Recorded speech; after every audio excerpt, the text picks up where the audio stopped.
YouTube, what's going on? Y'all already know, Big Felon, I'm here again once more to give y'all this information, man, that I found, man, and that I continue to find. I'm glad that y'all, sticking with me throughout all this process, all this time, and y'all still here.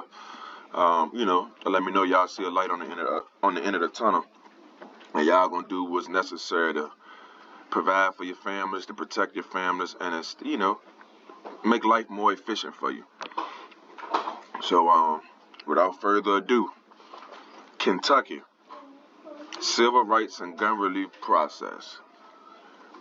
And, again, just like I apologize for Tennessee, man, Kentucky, I owe y'all an apology too, because, I had no idea that I didn't post y'all the vlogs for Kentucky or Tennessee.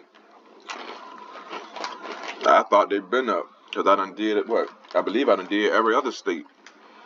So what that just let me know is, I got to check behind myself. And so that's what I'm in the process of doing right now. That's why I was able to find out, able to realize that I ain't do this video for y'all. So that's why I'm here today. So, talk to them. Firearms. Person convicted January 1st, 1975 is prohibited from possessing a handgun. And a person convicted after July 15th, 1994 is prohibited from possessing any firearm unless pardoned. So again, 1974, just a handgun restriction. 1994, any firearm unless pardoned. The power to pardon is vested in the governor. Y'all can read that on y'all time. I'm getting to the meat and bones. For restoration of rights, expiration of sentence or discharge with no pending charges. For a pardon, the governor requires a 7-year waiting period. For people with federal and out-of-state offenses are eligible only for restoration of rights called a partial pardon. Alright, so let me see.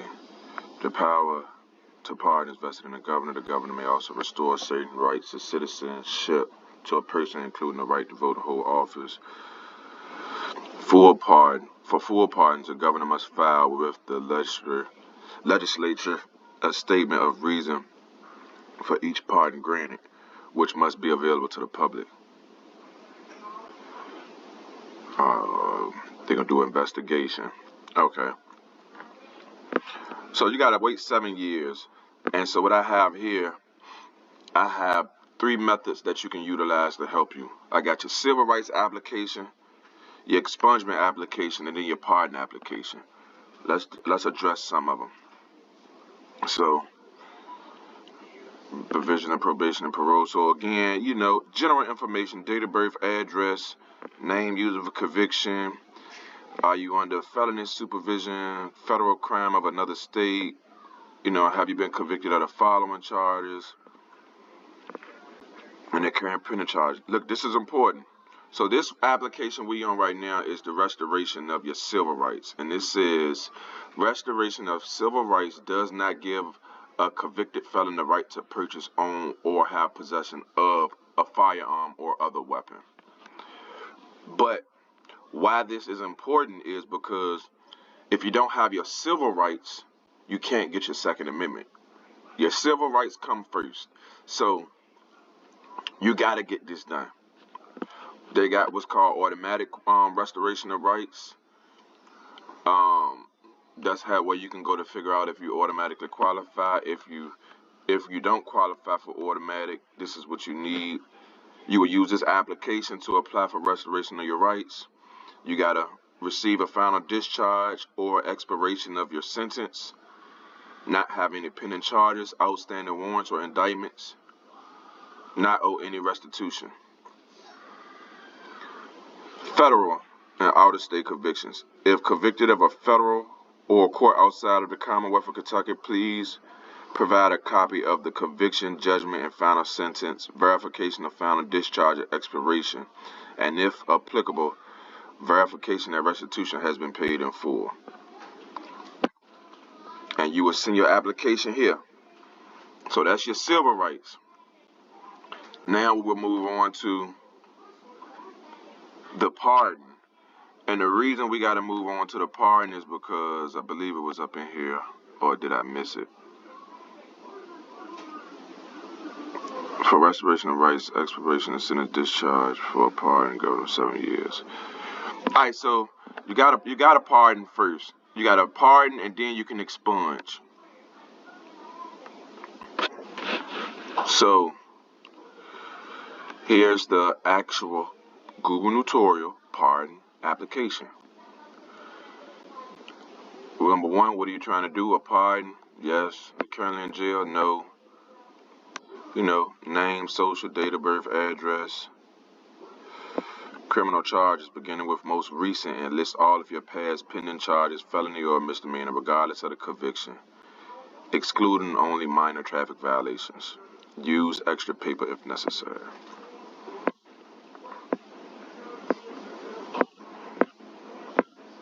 So this is, information in regards to the criminal conviction. Have you ever violated probation or parole? Did you get any disciplinary actions while you're in jail? Did you fight? Did you insubordinate, contraband? They want to know all that. Your educational information.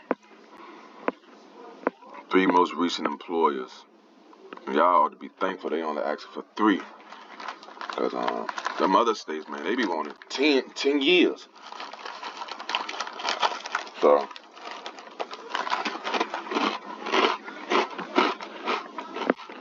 military record. Have you ever received a pardon before? In a separate letter, which must accompany this application, please describe in your own words the reason you are seeking relief and state the extenuating circumstances supporting the basis for the request. 3 recommendation letters. Your John Hancock.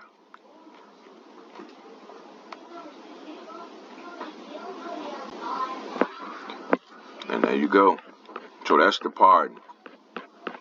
Just to get y'all familiar with it. The link's in the profile for when y'all ready for them. But let's go back one more. Let's go back to this expungement information.